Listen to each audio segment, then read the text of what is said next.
नमस्कार मित्रों। उत्तराखंड में व्याप्त भ्रष्टाचार के विरुद्ध जिस प्रकार से जन सैलाब सड़कों पर उतरा है और वर्षों से चले आ रही माफिया तंत्र द्वारा प्रायोजित भ्रष्टाचार को किस प्रकार जनता देख रही है और किस प्रकार जनप्रतिनिधियों को अब देखा जा रहा है, इस पर चर्चा करने से पूर्व मैं आपसे अनुरोध करूंगा कि आप हमारे चैनल ई-गैस को लाइक करें, सब्सक्राइब करें, कमेंट्स करें और शेयर करें। मित्रों, बहुत गंभीर विषय है जो कि पूरे देश की सुरक्षा पर सेंध लगा रहा है। सैनिक बाहुल्य क्षेत्र वाला राज्य उत्तराखंड आज भ्रष्टाचारियों के निशाने पर है और यह चीन अच्छी तरह समझता है कि उत्तराखंड में हम भारत विरोधी गतिविधियों को तभी स्थापित कर सकते हैं जब यहाँ पर भ्रष्टाचार इत्यादि से यहाँ के जनप्रतिनिधियों को, टॉप लीडरशिप को लपेटा जाए और उसके बाद यहाँ पर सेंध लगाई जाए। जैसे कि चीन ने श्रीलंका का हाल किया, चीन ने पाकिस्तान का हाल किया, चीन ने कंबोडिया का हाल किया और चीन ने नेपाल का हाल किया। वही हाल भारत के करने में चीन आज भी लगा हुआ है, लेकिन भारत पर उसका जो है यह शिकंजा नहीं कसा जा रहा है, तो वो अब धीरे धीरे तोड़ रहा है। जैसे कि उत्तराखंड में पहले भ्रष्टाचार के जो सेल बनाओ, भ्रष्टाचार के सेल वह अपने आप डायरेक्ट नहीं बनाता है। पाकिस्तान की आईएसआई जो एजेंसी है उसकी मदद से उत्तराखंड में स्लीपर सेलों की स्थापना करना, उनको पैसा देना और भ्रष्ट लोगों को नेतृत्व, नेतागिरी करने के लिए प्रोत्साहित करना। अब ये देखा जाए कि वे नेता जो कि वर्षों से कहीं भी नहीं थी गिनती में, वो अचानक धरातल पर कैसे उभर कर आए हैं और किस प्रकार उन्होंने भ्रष्टाचार को बढ़ाने के लिए, चाहे वो कांग्रेस पार्टी में रहे हो, चाहे वो भारतीय जनता पार्टी में आजकल हो, पर लेकिन कांग्रेस में इस पैसे का बहुत अधिक इस्तेमाल हुआ। वो तो समय पर ठीक हुआ, भारत जाग गया और भ्रष्टाचार को भारत में उठा के पटक दिया 2014 में। लेकिन वहाँ पर भी चीन की मंशा पूरी नहीं हुई और आज भी चीन उन तमाम भ्रष्ट नेताओं को, भ्रष्ट जनप्रतिनिधियों को, भारत विरोधी तत्वों को हवाला से पैसा भेजता है, स्लीपर सेल से पैसा भेजता है और उनके द्वारा नेतृत्व कराता है, भ्रष्टाचार कराता है। इस तरह के जो विषय आम जनता के संज्ञान में आते रहते हैं। मीडिया के भी कई लोग इससे जुड़े हुए हैं जो कि उनको सपोर्ट करते हैं और एन प्रकार क्या होता है, वो सत्ता प्राप्त कर देते हैं और भारत को तोड़ने के लिए, भारत को भ्रष्ट बनाने के लिए, अमुक पार्टी की छवि को खराब करने में, केंद्र की जो स्थापित जो सरकार है प्रजातांत्रिक तरीके से उसको कमजोर करने में चीन हमेशा लगा रहता है। तो उत्तराखंड में यही हो रहा है। यहाँ पर जितने भी वरिष्ठ नेता हैं, इनके तार जरूर भारत विरोधी तत्वों से जुड़े हुए हैं और ये भ्रष्टाचार करते हैं। लालच तो है इनको, पर लेकिन बहुत बड़ा लालच है इनकी जो प्रॉपर्टीज को खंगाला जाए, एनआईए से इनके इन्वेस्टिगेशन कराए जाए और इनके टॉप लीडरशिप को भी देखा जाए कि यह कहाँ से पैसा ला करके भ्रष्टाचार करवाते हैं और उसके बाद राष्ट्रवादियों को बदनाम कराते हैं।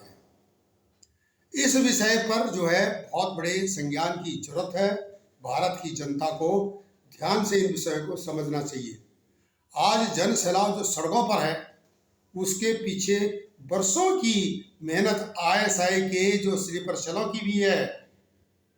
यहाँ के जो डायरेक्टर हैं, जो लाल फीता सा है, ब्यूरोक्रेट्स हैं, उनके स्थानांतरण किस प्रकार होते हैं, किस प्रकार कराए जाते हैं और किस प्रकार घोटालों को अंजाम दिया जाता है। घोटालों को जो एक निर्धारित गति से चलाया जाता है, राष्ट्र को कमजोर करने के लिए ड्रैगन की अहम भूमिका पहले से रही है, आज भी है बशर्ते कि जैसे मैंने बता दिया आपको श्रीलंका का क्या हाल हुआ, वो भी एक भारत में उसी तरह की यह शुरुआत है। जन सैलाब, सड़कों पर आना एक सोचने वाला विषय है, जो कि एक पूरे राष्ट्र के लिए, अकेले उत्तराखंड के लिए नहीं, पूरे राष्ट्र के लिए सोचने वाली बात है। अब यूनिफॉर्म सिविल कोड की बात हो रही है, जिस पर काम करना था उस पर थोड़ा धामी सरकार, देर हो गई है। तुरंत आते ही, जैसे उन्होंने मैनिफेस्टो में वादा किया था कि हम इसको तुरंत लागू करेंगे, बहुत देर कर दी है। इसको तुरंत लागू अभी भी समय है, कुछ नहीं बिगड़ा है। उत्तराखंड में सबसे पहला राज्य होना चाहिए जिसमें कि यूनिफॉर्म सिविल कोड को रास्ते में लाना चाहिए, जनता के सामने लाना चाहिए, लागू करना चाहिए, कानून बनना चाहिए जल्दी से जल्दी। कानून बनने के बाद अपने हिसाब से सरकार कानून बना दे, उसके बाद इसमें अमेंडमेंट के लिए अगर थोड़ा बहुत गुंजाइश रहती है तो जन प्रतिनिधियों से या जनता से पूछा जाए, सर्वेक्षण किया जाए कि यहाँ पर कहाँ दिक्कत आ रही, और तर्क संगत विषयों को लेकर के इस पर अमेंडमेंट किया जाए। यह सारी प्रक्रियाएं बहुत ढीली हो गई। और दूसरी तरफ जो है, जो कैबिनेट में बैठे हुए उत्तराखंड के कुछ लोग हैं, उन्होंने घोटालों पर ध्यान दिया, यूनिफॉर्म सिविल कोड पर ध्यान नहीं दिया। अपने लोगों को नौकरियों में एडजस्ट करने का जो काम किया, उससे केंद्र में जो ईमानदार नरेंद्र मोदी जी की सरकार है, उसकी छवि को नुकसान पहुंचाने का काम किया। इसको जो है सुरक्षा की दृष्टि से आंका जाना चाहिए। इस पर एनआईए की इंक्वायरी होनी चाहिए। एनआईए की, सीबीआई की, तो लोग ऐसे बोल रहे हैं कि सीबीआई की इंक्वायरी करो, चोर पकड़ देंगे, पर लेकिन एनआईए की इंक्वायरी होनी चाहिए कि यह हवाला का पैसा आईएसआई के स्लीपर सेलों को स्थापित करवाने के बाद किस प्रकार नेताओं तक पहुंचता है और किस प्रकार भारत को तोड़ने का यह षड्यंत्र आज भी जारी है। इस चीज को बहुत कम लोग समझते हैं, और जो समझते हैं तो वो मुंह खोलने से कतराते हैं, उनको खतरा रहता है।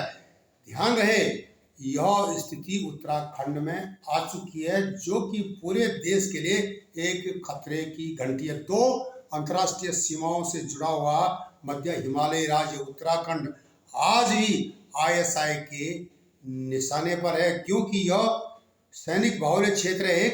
दूसरी बात, यहाँ पर रह करके इनको आसानी से नहीं पकड़ा जा सकता है। चीन इसके लिए, मैं बार बार कह रहा हूँ, कि पैसा दे रहा है। यहाँ पर मस्जिदें बनाई जा रही हैं, यहाँ पर जो है उन स्लीपर सेल के एजेंटों को एम्प्लॉयड किया जा रहा है, भेजा जा रहा है फेरी के रूप में, चाहे कबाड़ी के रूप में, नाई वाले के रूप में, मीट काटने वाले के रूप में, जो कि आने वाले समय में आईएसआई के स्लीपर सेलों के माध्यम से चीन की मदद कर सके। इसके पीछे चीन का बहुत बड़ा हथकंडा है। केंद्र सरकार को इस विषय को भी संज्ञान में लेना चाहिए, ताकि आने वाले समय में भ्रष्टाचार को माध्यम बना करके राष्ट्र की सुरक्षा पर कोई भी देश का दुश्मन सेंध नहीं लगा सके। मित्रों, तब तक के लिए नमस्कार, धन्यवाद।